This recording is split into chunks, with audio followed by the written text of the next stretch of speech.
নমস্কার বন্ধুরা, শুভ সন্ধ্যার একরাশ মিষ্টি শুভেচ্ছা জানিয়ে আজকের ভিডিও শুরু করছি। আজকে আমার বন্ধুর জন্মদিন, তাই আমি যাচ্ছি ওর সাথে বার্থডে সেলিব্রেট করতে বর্ধমান। এখন আমি আমার বন্ধুর জন্য লাস্ট কম্পার্টমেন্টে অপেক্ষা করছি। 30 মিনিট সময় পেরিয়ে চলে আসলাম বর্ধমান স্টেশন। আজকের বৃহস্পতিবার হওয়ায় ট্রেনে খুব একটা ভিড় ছিল না। চলমান সিনের মধ্যে দুজনে গল্প করতে করতে চাপলাম ওভারব্রিজের মধ্যে দিয়ে। প্রথমে ভেবেছিলাম টিটি ধরলে খুব ভালো হবে, মুখের ওপরে সপাটে টিকিট দেখিয়ে দেবো, কিন্তু আফসোস টিটিগুলো আমাদের সামনেই দাঁড়িয়েছিল, একটা কেউ আমাদেরকে ধরলো না। খুব খারাপ লাগলো। এখন মনে হচ্ছে টিকিট কাটাটাই বেকার গেল।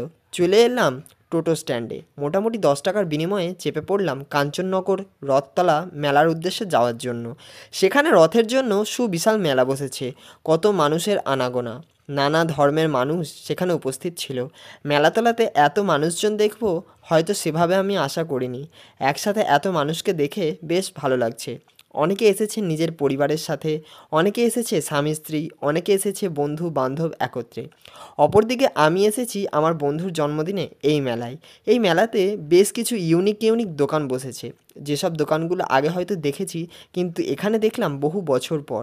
বয়স্ক মানুষদের থেকে এখানে ইয়ং বাচ্চা ছেলেরা মেয়েরা ঘুরে বেড়াচ্ছে সবচেয়ে বেশি, কারণ রথের মেলায় বাচ্চাদের আনাগোনা বেশি হয়ে থাকে। মেলা দেখতে দেখতে দূর থেকে খেয়াল করলাম মাঠের মাঝখানে সোনালি রঙের রথ দাঁড়িয়ে আছে। জগন্নাথদেব নিজের মাসির বাড়িতে এসেছে, তাই একটা মন্দিরের মধ্যে তিনি বসে অপেক্ষা করছেন 7 দিন। আমি এসেছি এমনটা নয়, অনেক মানুষ এসেছে এবং রথের সামনে দর্শন করছে এবং ছবি তুলছে রথকে নিয়ে। তাদের মধ্যে আমি আবার আলাদা নয়, আমিও তুলেছি একাধিক ছবি আমার বন্ধুর সাথে। একাধিক ছবি তোলার পর এগোলাম সামনের দিকে। সেখানে একাধিক খাবারের দোকান ছিল বটে। এই দোকানের প্রত্যেকটা আইটেম মনে হচ্ছিল যেন খেয়ে নিই। এগরোল, চাউমিন, মোগলাই, মোমো, আরও একাধিক ফাস্টফুড সেখানে বিক্রি হচ্ছিল। আমরা দুজনে হাঁটতে হাঁটতে সত্যিই প্রচণ্ড ক্ষুধার্ত হয়ে গেছিলাম, কিন্তু এই হোটেলে খেলাম না, কারণ এখানে হাইজিনের অভাব। সামনের দিকে একাধিক দোলনা বসেছে। আমার বন্ধু বেশ কয়েকবার রিকোয়েস্ট করেছিল যে দোলনায় চাপবে। ব্যক্তিগতভাবে আমি পছন্দ না করাই আর দোলনায় চাপিনি। সত্যি কথা বলতে কি, দোলনায় এত ভাড়া বেশি ছিল যে চাপতে মন চায়নি। মনে হয়েছে এই টাকায় খাবার খেয়ে নিলে পেটটা ভরে যাবে। যেসব দোলনাগুলো ছিল তাদের মধ্যে বাচ্চাদের দোলনাগুলো সবচেয়ে বেশি ভালো লাগছিল। বাচ্চাগুলো যখন দোলনায় চাপছিল তাদের বাবা মায়েরা সবচেয়ে বেশি খুশি হচ্ছিল। সবচেয়ে বেশি ভালো লাগছিল স্পিকারে যখন দোকানগুলো থেকে আওয়াজ আসছিল হরেক মাল 40 টাকা, হরেক মাল 20 টাকা। সেই সব দোকানগুলোতে সবচেয়ে বেশি ভিড় ছিল। আমার মতো চেহারার ছেলেরা যেই সব দোকানগুলোতে ভিড় করছিল সেই সব দোকানগুলো হলো ট্যাটু আর চশমা পাওয়া যাচ্ছিল। এই মেলাতে সবচেয়ে বেশি দৃষ্টি আকর্ষণ করছিল বড় বড় দুটো নাগরদোল্লা। বাচ্চা বাচ্চা ছেলেমেয়েরা উপরে উঠে বসে আছে আর আমি নিচে থেকে তাদের সাহস দেখে মাথা চাপড়াচ্ছি। এই মেলাটির পাশেই ছিল একটা বাচ্চাদের শিশু উদ্যান। অনেক মানুষের ভিড় ছিল সেখানে। কিছু মানুষ তো আবার খাবার দাবার কিনে সেই বাগানের মধ্যে বসেছিল। সবচেয়ে বেশি ভালো লাগছিল এই উদ্যানের মধ্যে ছিল ডাইনোসর, যাদের অস্তিত্ব বহু যুগ আগে শেষ হয়ে গেলেও মূর্তিগুলো রয়ে গেছে বাচ্চাদের ভয় দেখানোর জন্য।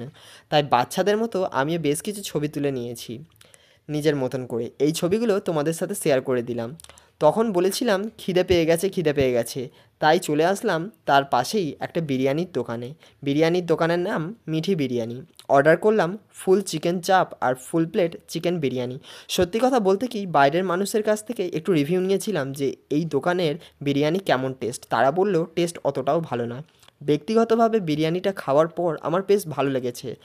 তাই আমি অবশ্যই তোমাদের সাজেস্ট করব, বর্ধমান আসলে কাঞ্চননগরে তোমরা অবশ্যই মিঠি বিরিয়ানি টেস্ট করে দেখো। টোটাল 160 টাকা পে করে নিয়ে বেরিয়ে পড়লাম কঙ্কালেশ্বর মন্দির ভ্রমণের জন্য। যদিও আমার বন্ধুর সবটাই চেনা, তাই হাঁটতে হাঁটতে ও নিয়ে চলে আসলো এই মন্দিরের সম্মুখীনে। এই মন্দিরের গেট এতটাই সুন্দরভাবে সাজানো ছিল লাইটিং দিয়ে, যা এক কথায় দর্শনার্থীদের মন কেড়ে নিতে বাধ্য হবে। অনেক বড় ফাঁকা মাঠের মাঝখানে তৈরি এই কঙ্কালেশ্বর মন্দির।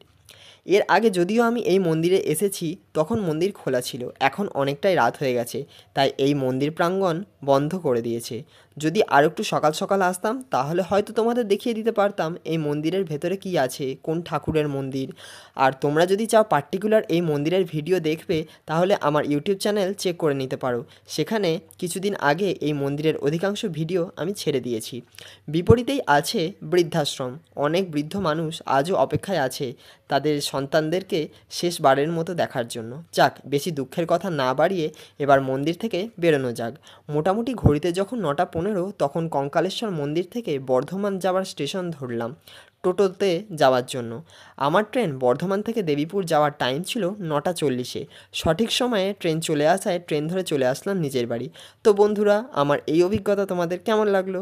যদি তোমাদের এই ভিডিওটা ভালো লেগে থাকে তো অবশ্যই ভিডিওটাকে লাইক, শেয়ার, কমেন্ট করে পাশে থেকো, যাতে এই রকম ভিডিও তোমাদের সাথে প্রতিনিয়ত ছেড়ে থাকতে পারি। ততক্ষণ তোমরা ভালো থাকো, সুস্থ থাকো। দেখা হচ্ছে পরের ভিডিওয়। আজকের জন্যে বাই।